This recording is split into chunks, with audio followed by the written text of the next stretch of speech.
You belong to him now. The words hit Isabel Reed harder than the bruising grip crushing her wrist. She stumbled across the cracked front porch, barely keeping her balance as her stepmother dragged her toward the curb. The afternoon sun glared off a line of glossy black SUVs parked outside the Reed family home, drawing curious neighbors to their windows. "Stop embarrassing this family," Diane Reed hissed through clenched teeth. "You should be grateful anyone is willing to take you." Isabel's throat tightened. I don't understand." "You don't need to understand." Diane shoved a worn suitcase into her chest before letting it crash onto the sidewalk. Vanessa Reed folded her arms against her designer blouse and laughed loud enough for the neighbors to hear. "I told you she'd cry." She looked Isabel up and down with theatrical disgust. Nobody marries the fat girl. A few people standing across the street exchanged uncomfortable glances but said nothing. Vanessa kicked the suitcase, so it rolled into the gutter. "They're only taking you because he's a monster." The laughter that followed wasn't loud. It was worse. It was nervous. The kind of laughter people used when they were relieved someone else's life had become the tragedy instead of their own. Isabel lowered her eyes. She had learned years ago that crying only entertained them longer. Ever since her father died 4 years earlier, this house had stopped feeling like home. Every room reminded her that she no longer belonged. Her father's photographs disappeared first. Then came the excuses, the unpaid bills, the endless chores, the insults disguised as advice.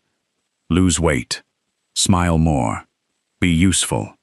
Don't expect anyone to love you. Eventually, Isabel stopped defending herself. Silence required less energy. A deep engine rumbled. The lead SUV came to a smooth stop directly in front of the gate. Every conversation on the street died instantly. The rear doors of 2 vehicles opened at the same time. 4 men stepped out, wearing tailored black suits. Their movements were calm, disciplined, professional. No unnecessary gestures, no shouting, no intimidation. They didn't need any. The neighborhood already knew exactly who they served. One of the bodyguards approached Diane. "Mrs. Reed." She forced an eager smile. "Everything is ready."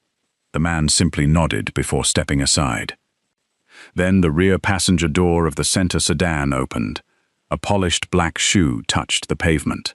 Slowly, Lorenzo Vitali stepped into the afternoon light. The city whispered his name with equal parts fear and respect. Some called him a criminal. Others quietly admitted he kept promises better than politicians ever had. No one questioned his authority. He wore a charcoal suit without a single wrinkle. No jewelry except a simple watch. No visible weapon. He didn't need one. Power surrounded him more convincingly than any gun ever could. His expression remained unreadable as his dark eyes settled on the family gathered outside the house. Finally, they stopped on Isabel. She instinctively lowered her gaze. He said nothing. Not yet. Diane hurried forward, almost tripping over herself.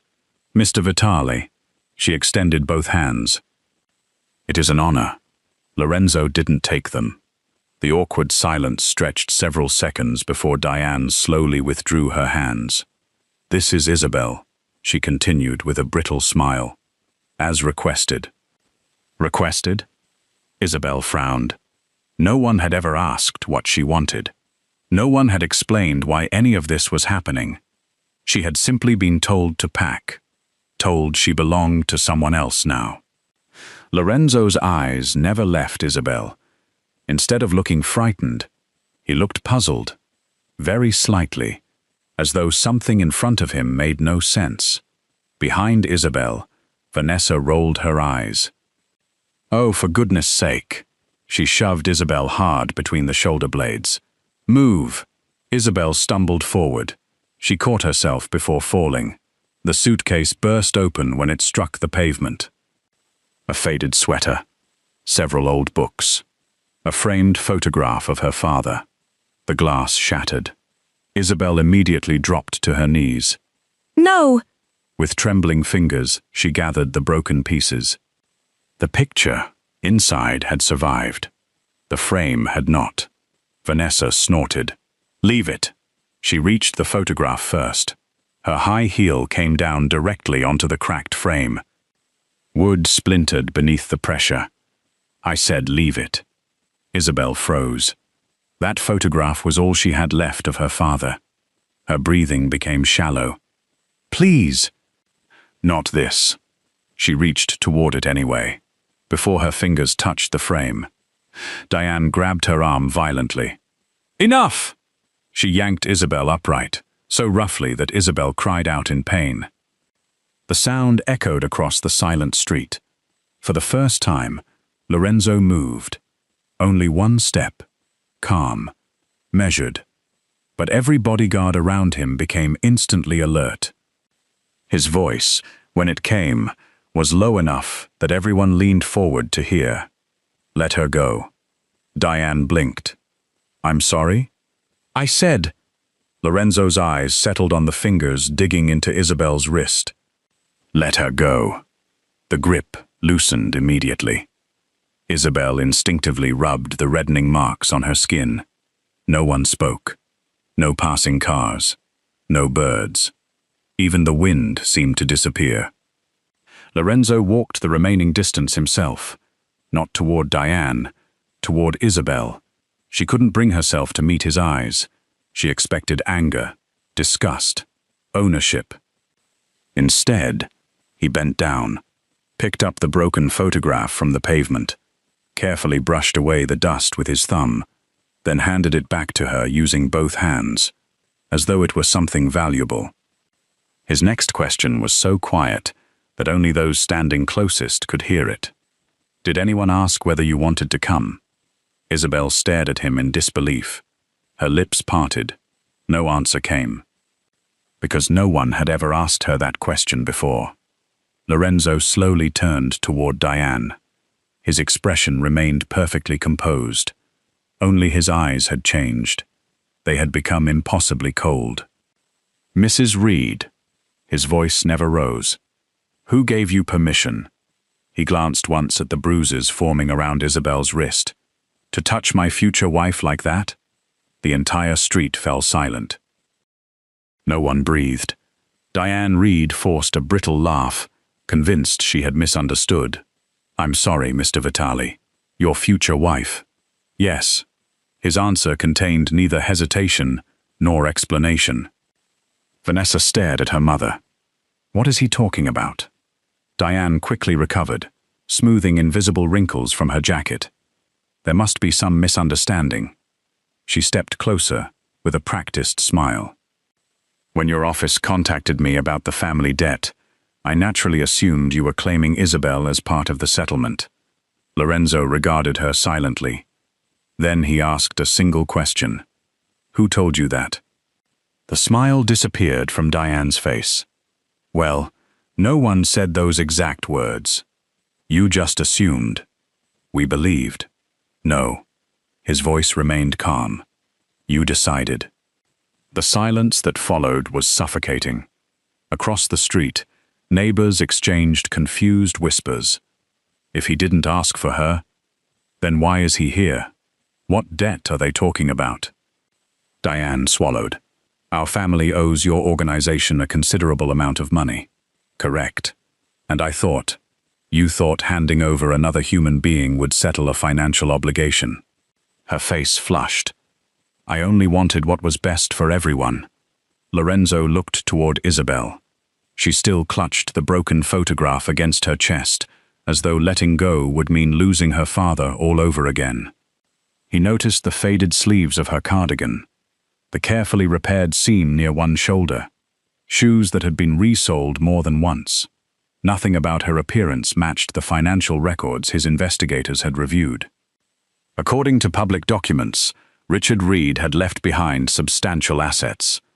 So why was his daughter dressed like someone barely surviving? Something was deeply wrong. Marco Vitali stepped quietly beside his cousin. Without interrupting, He handed Lorenzo a slim folder. Lorenzo opened it. Inside rested copies of bank statements, property transfers, debt agreements. He scanned them briefly, then closed the folder again. His eyes returned to Diane. "You informed your neighbors that I demanded your stepdaughter as payment." Diane hesitated. "I simplified the situation. You lied." It sounded easier. For whom? She couldn't answer. Vanessa suddenly stepped forward. "Look, if you're upset, we'll apologize." She gestured dismissively toward Isabel. "But honestly, you don't know what she's like." Lorenzo turned. "I'm listening." Vanessa crossed her arms confidently. "She's lazy." Isabel's eyes widened. "Liar." Vanessa ignored her. "She never contributes." Diane nodded eagerly. "She spends all day hiding in her room." Lorenzo looked at Isabel's hands. Small cuts crossed her fingers. Fresh burns marked one wrist. Detergent had dried the skin until it cracked around her knuckles. These were not the hands of someone avoiding work. They were the hands of someone who never stopped. He looked toward one of the neighboring houses. An elderly woman stood frozen behind an open gate. Lorenzo approached her. "May I ask you something?" She looked terrified. "Oh, of course. How long has Miss Reed lived here?" "Since she was a little girl." "And is she lazy?" The old woman looked toward Diane. Fear flashed across her face. Diane's stare warned her to stay quiet. Lorenzo noticed. "You have my word." His voice softened. "No one will retaliate for telling the truth." The woman lowered her eyes, then quietly said, "She works harder than anyone on this street." Diane stiffened. The woman continued, "I see her before sunrise. Cleaning, carrying groceries, mowing the lawn, taking care of the house. I've never seen anyone help her." Another neighbor slowly stepped forward. "She's right." A middle-aged mechanic removed his cap. "The girl even fixed my wife's garden after working all day." Vanessa scoffed. She volunteered. "No." The mechanic shook his head. "She said she couldn't accept payment because her family needed the money." Lorenzo watched Isabel. She looked horrified. Not because people were speaking. Because they were speaking for her. Perhaps for the first time in years. Nathan Cole, Lorenzo's legal advisor, quietly approached carrying a tablet. "I've confirmed something." Lorenzo accepted it. Nathan lowered his voice. "The debt exists, but it isn't attached to the Reed estate." Lorenzo's eyes narrowed. "What do you mean?" "The collateral belongs solely to Diane Reed. Richard Reed's name never appears." Lorenzo looked back at Diane. "So your husband's estate never guaranteed your loans?" Diane's composure cracked. "That isn't relevant." "It is entirely relevant." Nathan continued, "Legally speaking, Isabel has absolutely no responsibility for this debt." A murmur swept through the crowd. Vanessa stepped closer to her mother. "You told me Dad left us nothing." Diane glared at her. "Be quiet." Lorenzo noticed every reaction, every hesitation, every contradiction. Years of negotiating with criminals had taught him one lesson. People rarely lied with their words. They lied with the panic between them. He slowly walked back toward Isabel. She instinctively stepped backward. "I'm sorry," she whispered. "You don't need to apologize." "I've caused trouble." "No. You've been placed inside it." She looked up, confused. His expression remained composed. Not pity, not romance. Simply respect. "When my office contacted this family," Lorenzo said quietly enough that only she could hear, "it was because I wanted to meet someone." She blinked. "Someone?" "Yes. I didn't know your name. I only knew a young woman once helped save the life of one of my employees." Isabel frowned. "I don't understand. Several years ago, a warehouse fire. My driver was trapped." A woman called emergency services, stayed beside him, used her own jacket to stop the bleeding, then disappeared before anyone learned her name. Pieces of memory returned. Smoke, rain. An injured stranger. She had been late for work that day. She never expected anyone to remember. That was you. Her eyes widened. I never told anyone. You didn't. My people spent months trying to identify you, but you left no report. No reward request. No publicity. Marco smiled faintly. You simply went back to work. A tear slid down Isabel's cheek. I thought anyone would have done the same. Lorenzo studied her quietly. No, they wouldn't. He paused before continuing. I came here today because I wanted to thank the woman who saved one of my family. He looked toward Diane. Instead, I found someone treating her as though she had no value. The weight of those words settled over the entire street. Diane's breathing became uneven. This was spiraling beyond her control. If Lorenzo discovered everything, the forged signatures, the altered inheritance papers, the hidden trust, everything would collapse. She forced another smile.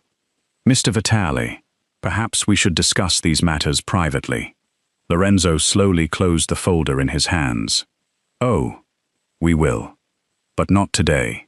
He turned toward Isabel. Holding out his hand, not to command her, only to offer a choice. Miss Reed. His voice was gentle. Would you allow me to show you why I truly came here? For several long seconds, she simply stared at the hand extended toward her. It was the first invitation anyone had offered her in years, and she realized, for the first time since her father's death, the next step would be hers to choose. Isabel looked at the hand Lorenzo had extended toward her. For years, every hand reaching in her direction had demanded something. Work harder. Stay quiet.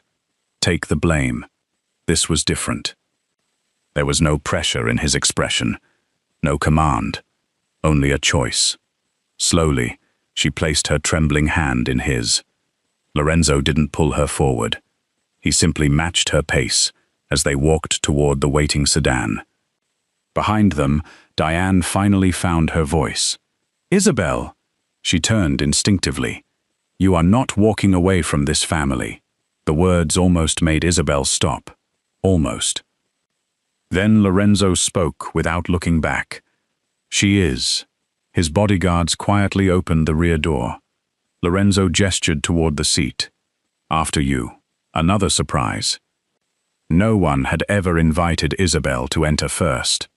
She hesitated only a moment before climbing into the luxurious interior. Soft leather, fresh cedar, a faint scent of coffee. It felt like stepping into another world. Lorenzo entered from the opposite side. The door closed gently. Outside, the crowd remained frozen as the convoy slowly pulled away. Only when the vehicles disappeared around the corner did the neighborhood begin talking all at once. Inside the sedan, silence settled comfortably between them. Isabel kept both hands wrapped around her father's broken photograph. I'm sorry you had to witness all of that, she whispered. Lorenzo looked at her. You believe you should apologize because someone else mistreated you. She lowered her eyes. I suppose. No. His voice remained calm. That belief did not begin today. She couldn't answer, because he was right. For years, she had apologized for existing, for eating, for taking up space, for making people uncomfortable with a body she had never learned to love. The city rolled past the tinted windows. Finally, Lorenzo asked, when was the last time someone asked how you were? She searched her memory. Minutes passed. I don't remember. He nodded once. I suspected as much. Nearly 40 minutes later, the convoy entered a gated estate overlooking the river. No towering walls, no armed men displaying rifles. Only disciplined security and carefully maintained gardens. Isabel blinked. This Belongs to you? It belongs to everyone who works with me. She frowned. I don't understand. You will. Marco greeted them inside the entrance hall. Everything is prepared. Lorenzo turned toward Isabel. My physician is waiting. Fear instantly crossed her face. I'm not sick. Marco smiled kindly. No, but your wrist is swelling.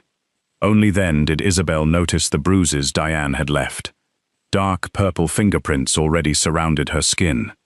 She instinctively hid her arm behind her back. I'm fine. Lorenzo answered quietly. No one who says that while hiding injuries is usually fine. Again, she had no response. Dr. Olivia Grant welcomed them into a bright examination room. Unlike hospitals Isabel remembered, there was no coldness here. Warm lighting, books, fresh flowers, comfort. Olivia smiled gently. I'm only going to make sure you're healthy. No needles unless absolutely necessary. That earned the smallest smile Isabel had managed all day. As Olivia examined the bruises, her expression slowly changed. She found healing cuts across Isabel's hands.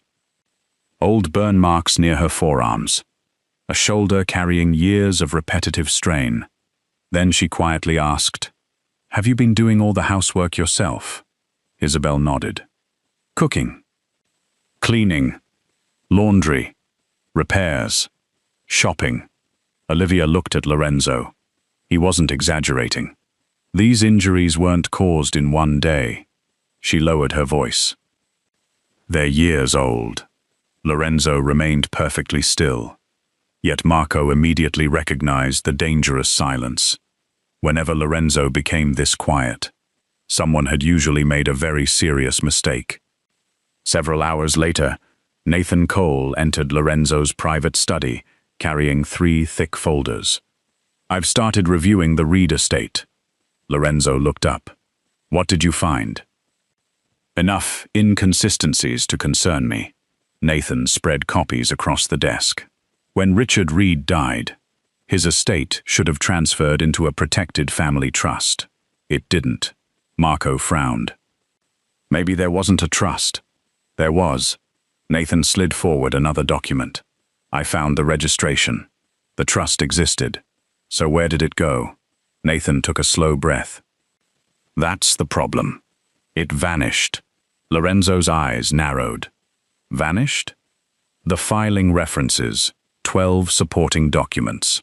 There should be signatures, property schedules, beneficiary records. They're all missing. Marco leaned closer. Documents don't simply disappear. They do if someone removes them before probate closes. Nathan opened another folder. It gets worse. He pointed toward 2 signatures. Compare these. Lorenzo studied them. One belonged to Richard Reed.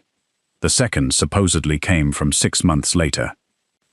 They're different. Nathan nodded. The second signature wasn't written by the same hand. Marco looked up sharply. Forgery. I can't prove it yet, but I strongly suspect it. Lorenzo slowly closed the folder.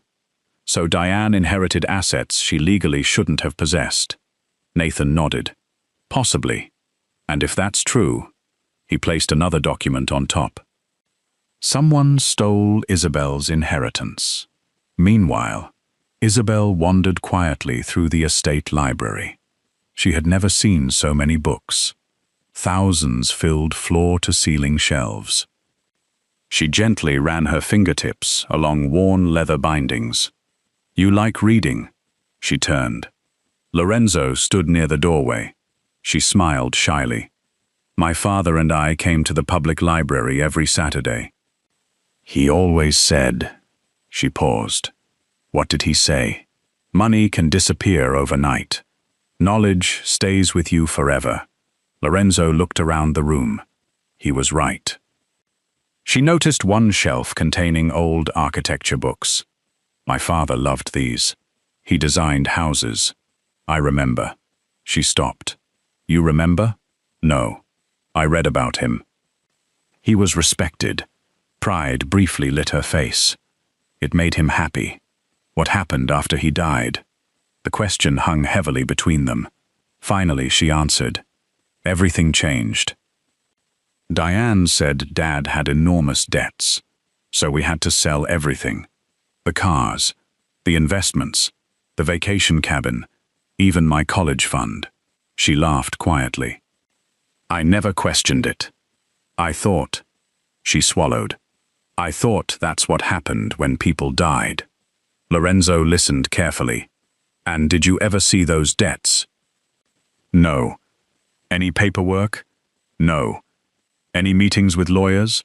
She shook her head again. I signed whatever Diane placed in front of me. His expression hardened almost imperceptibly. Did anyone explain those documents? No. Did anyone allow you to read them? No. He said nothing further. But pieces were beginning to fit together. Late that evening, Nathan entered once more, this time carrying a small fireproof archive box. I found this in county storage. He placed it carefully on the desk. The original probate inventory. Marco opened it. Inside rested faded receipts, insurance records, old correspondence. Then, one sealed envelope. Across the front, in Richard Reed's unmistakable handwriting, were 6 simple words. For Isabel, only if I'm gone. The room fell silent. Nathan looked at Lorenzo. This envelope was never delivered. Lorenzo slowly picked it up. The wax seal remained completely intact. Someone had hidden it for years. No one spoke. The sealed envelope rested in Lorenzo's hands like a forgotten piece of history. He looked toward Nathan. Has anyone else opened this? No. The county clerk confirmed it was catalogued after Richard Reed's death. Then it disappeared into storage. Marco frowned. So someone intentionally prevented it from reaching Isabel. Nathan nodded. That appears to be exactly what happened. Lorenzo turned toward the library doorway. Bring Isabel. She entered a few minutes later, still wearing one of the simple dresses Olivia had found for her. She hesitated when she noticed everyone standing around the table. Did something happen? Lorenzo held up the envelope. Does this handwriting look familiar? The moment she saw it, her breath caught. Dad. Her fingers trembled before they even touched the paper. She traced the letters of her own name. For Isabel, only if I'm gone. Tears blurred her vision. I thought. My stepmother told me Dad never left anything behind. Lorenzo quietly placed the envelope in her hands. This belongs to you. No one else. She looked uncertain. What if I'm not ready? You decide. Not me. Not the lawyers. Not your family. You. After several long breaths, she carefully broke the old wax seal. Inside rested a handwritten letter and a small brass key attached to a faded blue ribbon. The room remained silent as she unfolded the first page. My dearest Isabel. Her father's handwriting immediately transported her back to childhood. Weekend breakfasts, construction sites, books stacked across the kitchen table. She struggled to continue reading through tears.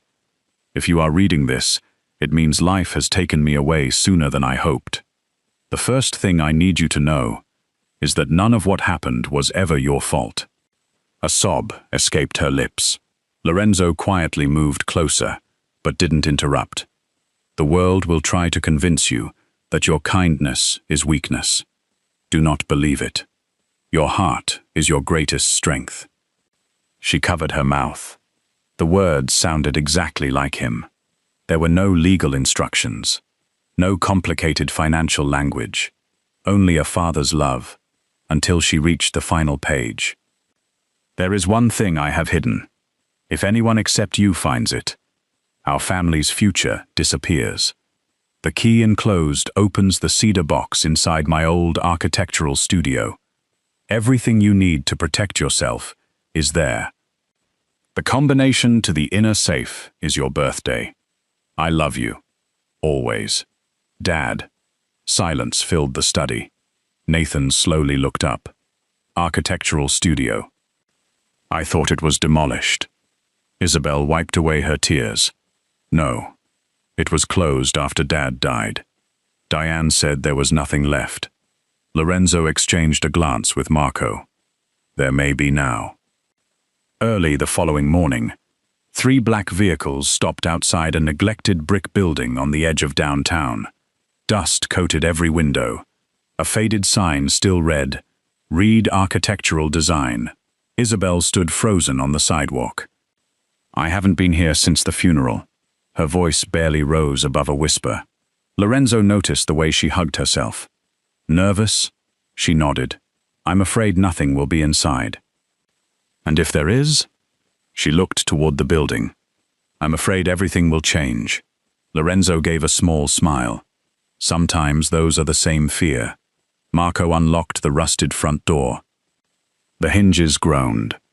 Inside, time seemed to have stopped. Rolls of blueprints still filled metal shelves. Coffee cups remained exactly where someone had left them years ago. Dust floated through narrow beams of morning sunlight. Isabel slowly walked deeper into the office. She touched her father's old drafting table. I used to sit here. He'd let me color while he worked. Her smile appeared for only a second, then disappeared again. Near the back wall stood a tall cedar cabinet, exactly as the letter described. With shaking hands, she inserted the brass key. Click. The lock opened immediately. Inside, there was another steel safe. She entered her birthday. The mechanism released with a heavy metallic sound. Marco carefully opened the safe door. Everyone stared. Not because of money. There wasn't any. Instead, dozens of carefully organized folders filled the shelves. Nathan immediately recognized legal seals, property deeds, trust documents, tax filings, insurance certificates, original blueprints, business contracts. Everything Richard Reed had spent a lifetime creating. Nathan turned page after page. Then suddenly stopped. His expression hardened. What is it? He held up one document. The original trust agreement. Lorenzo stepped beside him. Nathan pointed toward a paragraph. Richard Reed named only one beneficiary. He looked directly at Isabel. You. She blinked. Only? Me? Nathan nodded. The estate was never divided. Diane inherited absolutely nothing. Shock spread across Isabel's face. That's impossible. It isn't. Nathan pulled another document from the folder. This explains everything. He laid 2 signatures side by side. The original, and the one submitted to probate. Even without legal training, the difference was obvious. One signature flowed naturally. The other looked stiff, forced. Copied. Nathan exhaled slowly. Someone forged your father's signature. Marco muttered quietly. Diane. Lorenzo remained silent. Nathan continued reviewing the files. Minutes later, he found another envelope. Inside rested bank statements, checks, transfer authorizations, every payment leaving Richard Reed's accounts after his death. Nathan's eyes widened. These transfers, they weren't made to creditors. Where did they go? He turned another page, then another. Finally, he looked up. Every dollar was redirected into shell companies. Marco frowned. Owned by whom? Nathan rotated the document. Across the top appeared one familiar name, Diane Reed. The room became perfectly still. Back at the Reed residence. Diane paced nervously across the living room. Vanessa looked up from her phone. Mom, relax. He already took Isabel. What else could he possibly want? Diane didn't answer. She kept staring toward the window. Something felt wrong. Her phone suddenly rang. Unknown number. She answered immediately. Hello? A calm male voice replied. Mrs. Reed. This is Nathan Cole. I represent Mr. Lorenzo Vitale. Her stomach tightened. I've prepared legal notices regarding multiple forged estate documents. Silence. Nathan continued. We also recovered Richard Reed's original trust records this morning. The phone almost slipped from Diane's hand. Impossible. She had paid to make sure those files disappeared forever. Nathan spoke one final sentence. I strongly recommend you contact an attorney, because the next time we meet, it will be in court. The line disconnected. The phone slid from Diane's fingers onto the hardwood floor.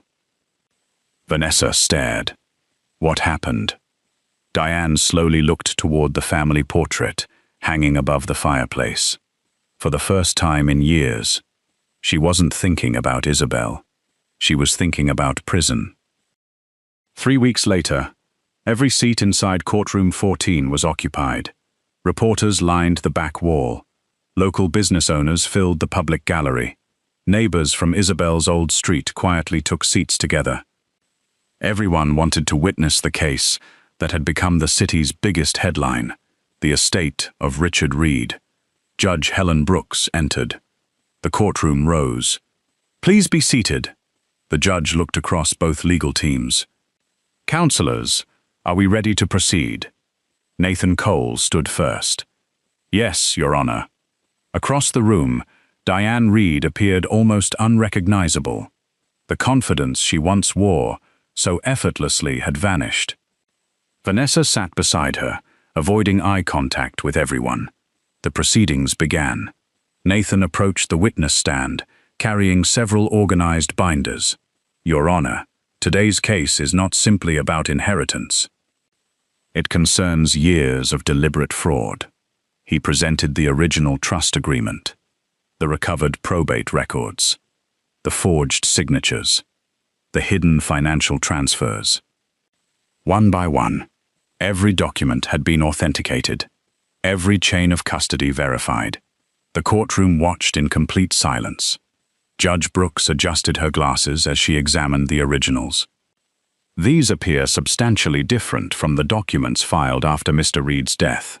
Nathan nodded. They are. He called the forensic handwriting examiner. The expert compared enlarged signatures displayed on courtroom monitors. There is no reasonable professional doubt.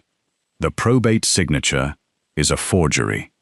A quiet murmur spread through the gallery. Nathan continued. Our accounting investigation traced every major transfer made after Richard Reed's death. Charts appeared on the courtroom screens. Money moved from the estate into shell companies, then into accounts controlled solely by Diane Reed. Judge Brooks looked directly at Diane. Mrs. Reed, do you wish to explain these transactions? Diane swallowed hard. My husband wanted me to manage everything. Nathan immediately held up Richard Reed's handwritten letter. The deceased anticipated precisely this possibility.